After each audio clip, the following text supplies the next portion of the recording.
So now you know why the driver slices, if you've watched my other videos, so that we come across from over here and we cut across the ball, club face open, the ball spins to the right. So now let's assume that you fix that. Now you want to start practicing your new swing with your driver. You know, how to practice with the driver, how to build more strength, and how to practice the correct way. Number one, we'll talk about the type of driver that you use. So these are just two standard drivers. This is a ladies driver, this is a men's driver. A men's driver is always about 1 inch to 1.5 inches longer. A lady's shaft will bend more. So it bends more, which gives more whip in the shaft, and it's much lighter. So this driver here is like under 40 grams of weight in the shaft, and this one's probably 60 grams of weight. This loft on this driver is 12.5 degrees. This one's 10.5 degrees. You can get drivers with 9 degrees, 10, all the way up to 14, sometimes more.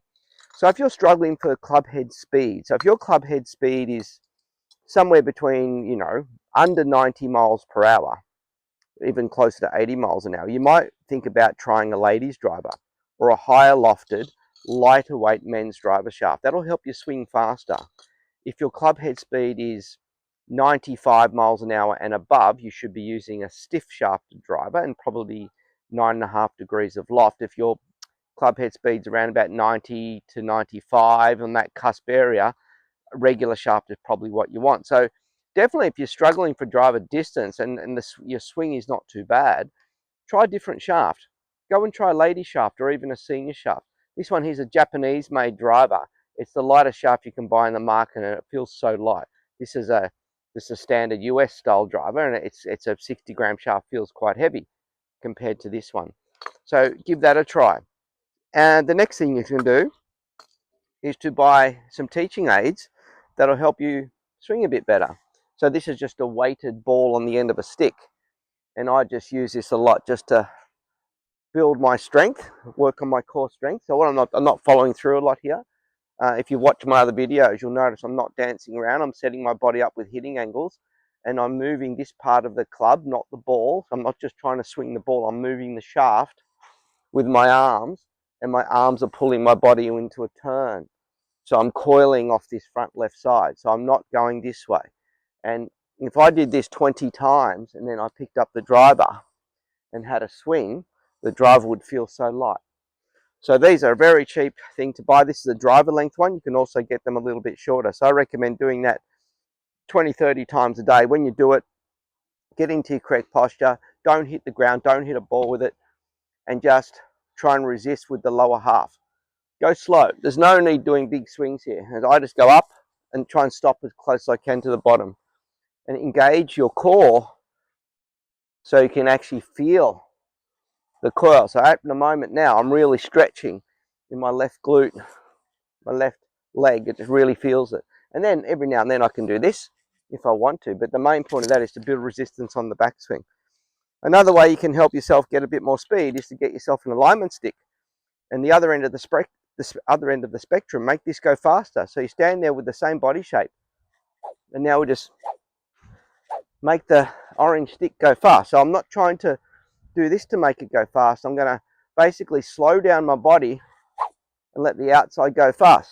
Once again, I'm not following through. I'm watching myself in the camera, and you should be watching yourself in the camera or a window or a mirror, trying to get that body shape right from here. Not really worrying about, you know, how fast you're going, just getting a sense of the speed. From this angle, you'd hold it off the ground and just practice like a baseball type swing coming in from the side. So we're not trying to do that slice swing. So it's, you know, they're just a couple little things you can do to build up a bit of speed. So that was a really good warm-up routine. It only took a minute or so, and I really feel like I can really go and hit a driver at almost full speed. Okay, so now once you've got that done, how high do you want the tee? So this tee here is a little bit low for this driver, but it's still playable. And this tee here is about right. So if I put the ball on top of the tee, put the club behind the tee, you can see about half the ball is on top of the driver. That's about right for most people. And with our driver ball position, we want to play the ball inside our front shoe. So I just get people feet together, move your right foot out about 3 club heads width, and that's the ball position for the driver. Now the reason we do this, number one, we're hitting off a tee, And number two, when we're hitting a driver, we've got an attack angle that's up. So with a driver, we want the club going up as we hit the ball. With all your other clubs, we're going down, and the common term for that these days is called angle of attack. If I do it from this angle, with your old slice swing, your angle of attack would have been down. With this new swing that you've built, so we're coming in from the side, the club's almost going to brush the ground as it hits, and then it's traveling up. And that's why we need the ball forward, and that's why we need the tee high, so that the low point of your swing is just before the ball, and then we're traveling up as you hit the ball. You can still hit the ball off a low tee. You could even hit the ball off the ground if you wanted to, but it's much easier to have it off this tee. All right, so we've got our ball position sorted. We've done your practice swings. Now what are we going to do? This is how you practice. So we might start off just getting my shape right and getting my start right, just rehearsing that bottom bit, and see how we go here. So that was a little bit off the heel, that one. But still, you know, it was a nice straight ball flight. Do it again. Feet, bend from the hips. I'm really trying to feel that coiling motion off my front side. Keep my posture strong. Keep my radius consistent. That's a bit better. That's gone straighter. So the launch angle on that one, for me, I don't swing it that fast. I only swing about 95 to 100 miles an hour. So the launch angle I'm looking for on a launch monitor would be somewhere between 12 and 14 degrees. And my tack angle was 2 to 3 degrees going up. And so that one there probably gave me, I don't know, 230 yards, 220 meters carry. That's about all I can carry it these days. But if I got the ladies club out and had to go to the ladies club, all of a sudden I'd probably swing it faster. But because the ladies club's very light, it actually feels really good. I'd probably hit it higher, I would say. Yeah, and if you could see that ball flight, it's probably gone 10 meters higher than the other one. Once again, it's a good shot. It's gone really straight.